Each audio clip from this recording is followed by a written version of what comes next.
لله رب العالمين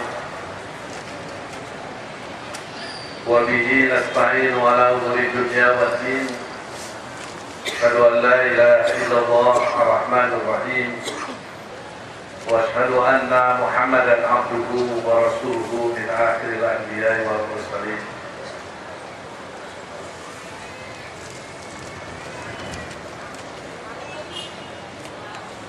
Ikhwatul iman yang dimuliakan Allah, setelah kita panjatkan syukur alhamdulillah, sebelum saya membahas materi yang termuat di dalam makalah yang ada di tangan Ikhwatul iman, saya akan menjawab dulu beberapa pertanyaan yang masuk bulan yang lalu. Yang pertama, naon anu dimaksud al-bardaini dina hadis man sholla bardaini dakhalal jannah. Hadis ini memang termaktub di dalam riwayat Imam Al-Bukhari dan Muslim, yang artinya man sholal bardain, barang siapa yang melaksanakan dua sholat yang dingin. Baridun itu dingin, bardain dua sholat yang dingin, yaitu dua sholat wajib yang dilakukan pada suhu udara dingin, yaitu sholat asar dan sholat subuh, dijamin masuk surga. Tapi jangan kemudian dimaknai sholat itu jadi cukup dua saja gitu ya, entah belohor di asar gitu. Tidak, tapi itu menunjukkan keutamaan kedua sholat tersebut. Yang kedua, kalau yang belum haji apa boleh umroh dulu? Boleh. Karena Rasulullah SAW sendiri juga, beliau tercatat melaksanakan umroh 4 kali dan haji 1 kali, yang disebut dengan haji wada. Keempat umroh Nabi itu semuanya dilakukan sebelum haji, karena haji wada itu dilaksanakan menjelang Rasulullah wafat. Jadi tidak benar kalau ada yang memfatwakan bahwa Nabi haji setiap tahun. Tak ada itu keterangannya. 3, apa betul ada hadis yang menyebutkan makin sulit ibadah, makin besar pahalanya? Saya belum menemukan hadis yang bunyinya seperti itu. Hanya memang kalau kita memperhatikan beberapa amalan ibadah yang dijamin besar pahalanya, godaannya juga besar. Seperti tahajud misalnya, itu kan jaminannya surga.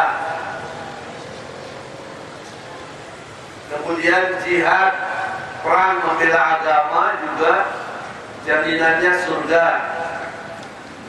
Haji yang mabrur juga surga. Ternyata ketiga contoh ibadah tersebut memang berat.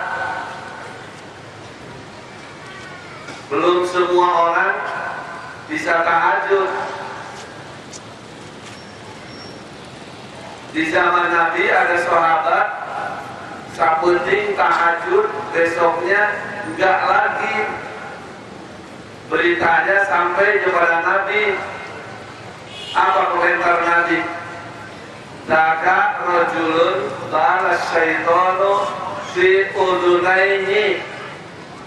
Itu orang mana? Yang semalam tahajud, besoknya gak lagi, telinganya diompolin setan. Coba kita cacakan saluti tahajud, isukna terdiri cepilna diompolan setan. Kamu bisa ngumur-ngumur para tahajud atau cepilna dinaon atau setan.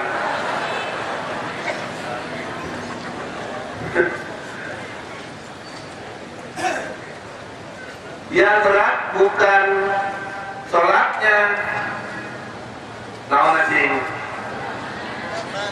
godaannya. Apalagi sekarang orang rata-rata baru tidur jam 11, jam 12, harus bangun lagi jam 3, ya berat. Beda dengan dulu pas belum banyak TV, sebelum ada banyak listrik. Masyarakat muslim itu habis isya sudah pada tidur. Maka masyarakat muslim baheula janari teh karere we sarua we bade toge moal nya. Apakah saya berdosa bila menolak lamaran dari seorang laki-laki beristri, katanya untuk jadi istri kedua? Saya kira asal cara menolaknya dengan baik saja, tidak berdosa ya. Bagaimana hukum menggambar di sebagian anggota badan dengan pacar dari Mekah? Para ibu iman, yang dilarang itu oleh Nabi adalah tato, bukan pacar. Nah, leres ayat menyebabkan penguasa kafir tapi jujur, langkung sae tinimbang penguasa muslim tapi dolim. Dimananya ayat kafir jujur? Justru para kafir jujur. Dan kita kaum muslimin jelas haram memilih pemimpin orang kafir. Kemudian kalau ada penguasa muslim tapi dolim, jelas dia penguasa berdosa besar. Apakah sama rendah hati dengan rendah diri? Wah, ini mah harus ke psikolog atau ya. Tentu saja beda. Kalau rendah hati itu sifat terpuji, dalam bahasa agama disebutnya tawadhu. Sebalik dari rendah hati adalah tinggi hati, kibir, sombong. Itu adalah dosa yang membuat iblis diusir dari surga karena kibir, karena sombong. Kalau rendah diri itu minder, saya kira itu sebuah kelemahan dari seseorang. Apa boleh memasang bendera kuning saat ada kematian? Saya belum menemukan ini, Bu, dari mana sejarahnya itu. Yang saya khawatirkan musim kampanye ini jangan-jangan bertukar dengan bendera parpol ya.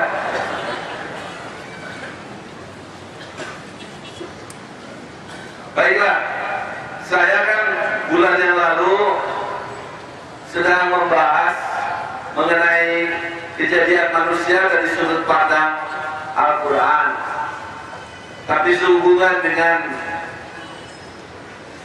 menjelang pemilu, banyak SMS yang masuk baik ke HP saya maupun ke panitia agar pagi ini katanya minta dibekali untuk menghadapi pilek, bukan pilek, pileg tanggal 9 April mendatang.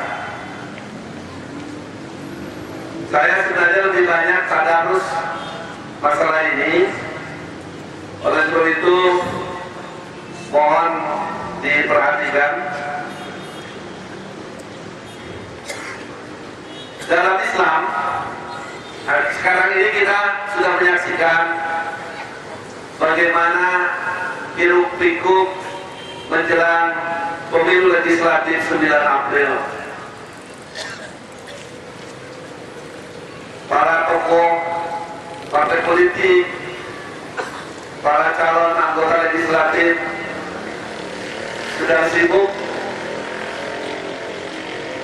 mencari simpati dan dukungan dari masyarakat. Bukan hanya partai yang semakin banyak, tetapi juga ideologi partai yang berbeda-beda. Kita sebagai bagian dari sebuah bangsa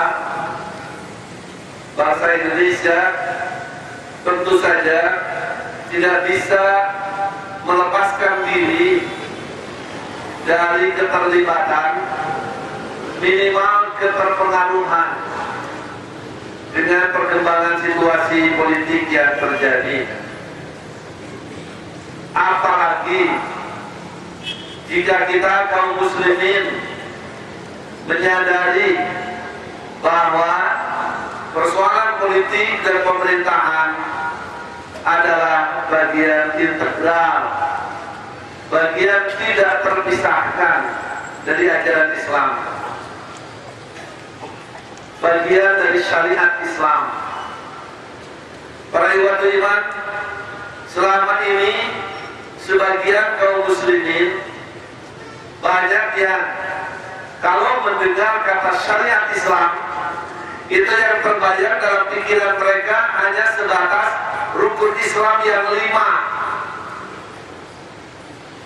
Sementara yang tidak suka dengan syariat Islam, biasanya kalau mendengar kata syariat Islam, yang terbayang dalam pikiran mereka itu hanya sebatas hukum hudud, hukum pidana dalam Islam.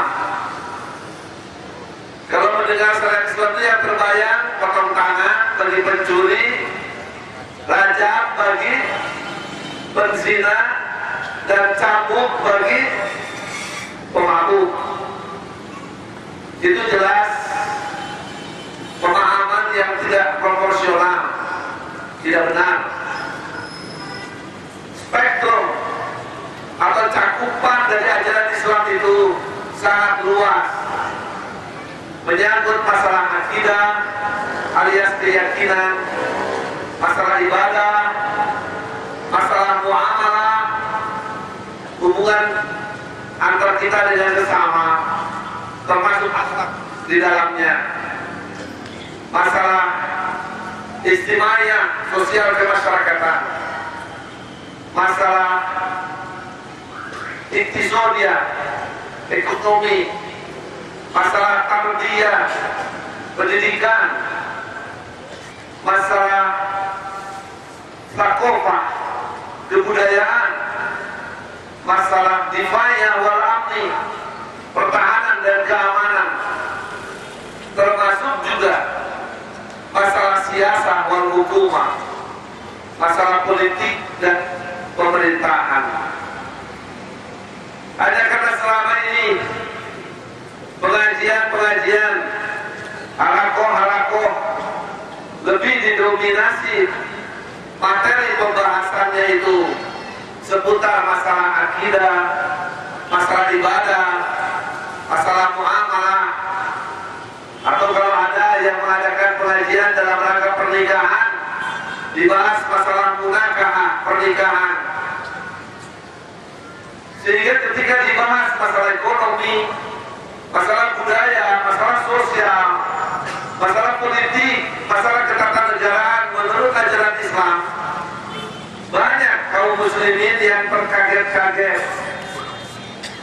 Bahkan dipandang bahwa itu bukan bagian dari ajaran Islam. Padahal coba kalau kita perhatikan sebuah hadis yang saya muat di makalah nomor 1. Hadis ini sebenarnya diriwayatkan oleh Imam Ahmad dan Ibnu Hibban di dalam kitab Sahihnya. An Abi Umamah qala, dari Abi Umamah berkata, qala Rasulullah sallallahu alaihi wasallam, la tunqulanna ural Islam urwatan. Ajaran Islam kata Nabi akan lepas, lenyap dari tangan kaum muslimin satu bagian. Urwatan itu satu ikatan. Fakulna man taqadat urwatan. Setiap satu bagian ajaran Islam lenyap, hilang, lepas dari tangan kita, tasabbasan nasu billati taliha. Manusia akan berpegang kepada ikatan-ikatan berikutnya. Fa'awwaluhum nasabdun. Dan ajaran Islam yang akan pertama kali lepas al-hukmu, masalah hukum, masalah hukumah, masalah pemerintahan. Wa akhiruhunna as-salatu. Dan ajaran Islam yang terakhir hilang adalah ajaran tentang sholat. Para ikhwan iman, hadis ini tentu saja tidak boleh dipandang hanya sebagai sebuah ramalan atau prediksi Nabi, tetapi harus dipahami sebagai sebuah peringatan bahwa kita kaum muslimin berkewajiban untuk memelihara dan menjaga jangan sampai ajaran-ajaran Islam itu lenyap, hilang, lepas dari tangan kita. Memperhatikan hadis ini, dalam pikiran kita muncul pertanyaan, kenapa sholat menjadi bagian terakhir yang akan lenyap? Saya kira jawabannya ada pada para ikhwatul iman masing-masing. Kita merasakan sendiri bagaimana keluarga dan lingkungan kita menanamkan keyakinan tentang posisi sholat dalam kehidupan seorang muslim itu begitu kuat, karena ditanamkan sejak kita masih kecil, baik di rumah, di madrasah, di sekolah, di masjid, di pengajian. Doktrin yang mengajarkan kepada kita bahwa sholat adalah salah satu rukun di antara rukun Islam yang 5. Sholat adalah imaduddin. Artinya apa, Bu? Tiangnya agama. Rasulullah menganggap bahwa orang yang meninggalkan sholat sama sekali kafir. Rasulullah tidak mau menyolatkan orang yang mati ketika hidupnya tidak pernah sholat. Amal yang akan pertama kali dihisab di akhirat. Nah, itu sudah tertanam di dalam sanubari kita, sehingga wajar benteng pertahanan soal sholat menjadi begitu kuat, sehingga akan menjadi bagian dari ajaran Islam yang akan terakhir banyak. Kenapa pemerintahan menjadi bagian pertama yang akan lenyap? Itu juga saya kira jawabannya bisa ditebak oleh masing-masing. Karena selama ini kita merasakan sendiri bahwa soal pemerintahan berbeda sikap kita dengan sikap terhadap sholat. Soal pemerintahan ketika dibahas, diurai, dikaji, banyak kaum muslimin mengatakan, begitu dibahas. mah bukan urusan kita. Pemerintahan mah urusan orang lain. Kita mah urusan batur. Makanya jangan kaget. Pemerintahan itu sering jatuh ke tangan siapa? Orang lain dalam tanda kutip. Orang lain yang saya maksud di sini adalah orang-orang atau pihak-pihak yang tidak memiliki keberpihakan terhadap Islam dan Muslimin. Kalau tidak disebut orang-orang dan pihak-pihak yang memusuhi Islam. Kenapa? Karena kita sendiri juga perhatiannya menjadi relatif kurang. Kalau ikut pemilu, kadang-kadang dalam menentukan pilihan juga asal-asalan, asal ikut, asal milih, mau asal mereguin mah. Di sini saya kira sense of responsibility, sense of belonging, sense of nation, rasa memiliki, rasa tanggung jawab, dan rasa terjawab terhadap bangsa dan negara yang menjadi relatif rendah. Saya ambil contoh Spanyol, sebuah negara di Eropa. Sejak tahun 711 Masehi, ketika kaum muslimin, pasukan kaum muslimin di bawah panglima Tariq bin Ziyad ditaklukkan Spanyol. Tariq bin Ziyad waktu itu membawa pasukan kurang lebih 12.000 orang. Kemudian Spanyol ada di bawah kekuasaan khilafah Islam selama